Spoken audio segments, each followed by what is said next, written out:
రుణగ్రస్తుని ఈ నేలకి. అందువల్ల ఎంపీడీఓ గారి మీద దాడి జరిగితే నేను ఒకటే అనుకున్నాను సార్, మా నాన్న ఒక ప్రభుత్వ ఉద్యోగి, మా నాన్న మీద దాడి జరిగితే ఒక కొడుకు ఎలా స్పందిస్తాడు, అలా స్పందించే సార్ ఎంపీడీఓ గారి మీద దాడి చేస్తే. దానికి ఓట్ల కోసం కాదు, దాంట్లో భవిష్యత్తు ఎలా ఉంటుందని నేను ఎప్పుడు పెట్టుకోలే. లెక్కలు లేవు నాకు, లెక్కలు పెట్టుకొని ఏమీ చేయను.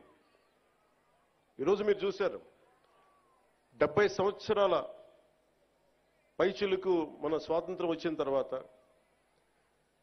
డోలీలతోటి కొండ ప్రాంతాల నుంచి ఇంకా గిరిజన ప్రజలు కొంతమంది కొన్ని గ్రామాలు ప్రత్యేకించి చెప్పాలంటే 400 కుగ్రామాలు 419 కుగ్రామాలు డోలీలు కట్టుకొని ఇంకా ప్రజలు అవస్థ పడుతున్న పరిస్థితుల్లో నిధులు లేవు. గత ప్రభుత్వం ఇష్టానుసారంగా టాయిలెట్లకి 2 కోట్లు 3 కోట్లు ఖర్చు పెట్టుకున్నారు, బాత్రూమ్స్కి 500 కోట్లు పెట్టి ప్యాలెస్లు కట్టుకున్నారు. ఇష్టారాజ్యంగా చేశారు. రంగులు వేయడానికి కొన్ని 100 కోట్లు, రంగులు తీయడానికి 100 కోట్లు, 1000 కోట్లు దుర్వినియోగం చేశారు.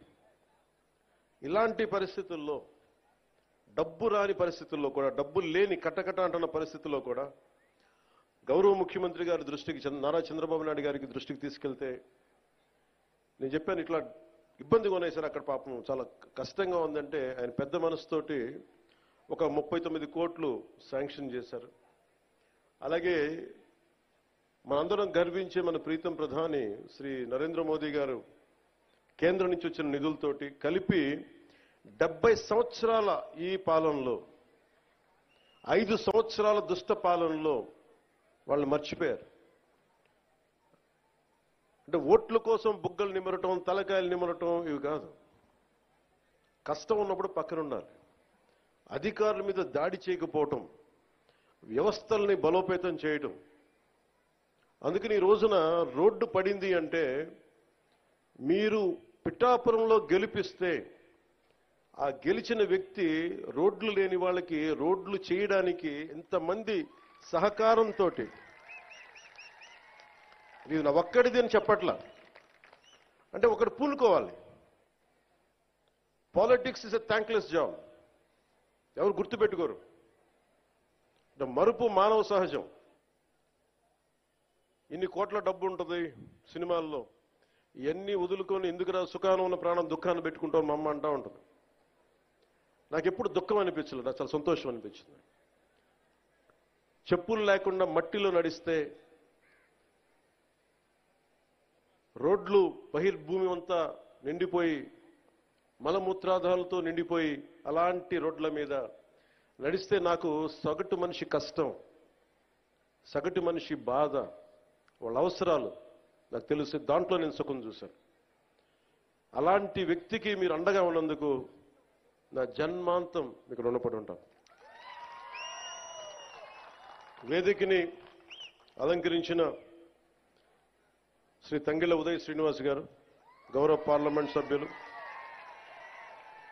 Shri Shashibhushan garu, principal secretary Panchayati Raj and rural development, Shrimati Varavula Satyaprabha garu, MLA Prathipadu, Shri Totta Sudheer garu, chairman civil supplies corporation, అలాగే SVS Varma garu, Shri M Krishnateja, director Panchayati Raj and rural development, Burra Krishnaraju గారు,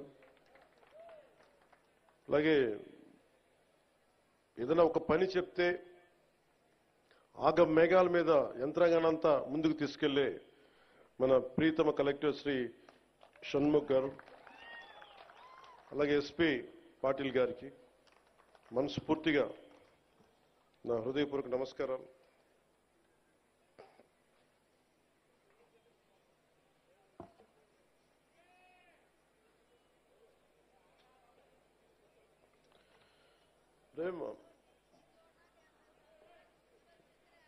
ఏమ్మా ఏంటి ఇబ్బంది పెడుతున్నారు మిమ్మల్ని? నేను మిమ్మల్ని చూశాను, మీరు నన్ను చూశారు. మీ పాదాలకి నమస్కారం, దీవెనలు ఇవ్వండి. అంటే 6 నెలల్లో మీరేం చేశారని అడుగుతా ఉన్నారు.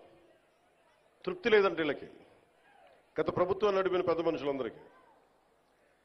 చాలా చిన్న ఉదాహరణ చెప్తాను, మనకి వాళ్ళకి తేడా ఏంటని. 5 సంవత్సరాల్లో వాళ్ళు 268 గోకులాలు నిర్మించారు. 5 సంవత్సరాలు. మన వచ్చిన 6 నెలల్లో 12,500 గోకులాలు నిర్మించాము. నాకు ఇష్టమైన కవి గుర్రం జాషువా గారు గోమాత గురించి ఆయన చెప్పిన మాట అంటే, మన సాంప్రదాయాల్లో కానీ ఆచారాల్లో కానీ మన కార్తీక మాసంలో కానీ శివుడికి అభిషేకాన్ని గోపు మన ఆవు పాలతోనే చేస్తాం. అంటే తల్లి పాలతో సరి సమానమైన పాలు ఇస్తుంది కాబట్టి మనం గోమాత అంటాం. ఇది గుర్రం జాషువా గారు చెప్పింది గోమాతను ఉద్దేశించి. నీ నుంచి వచ్చే పాలలో వెన్న వస్తుందని తెలుసుకున్నాను కానీ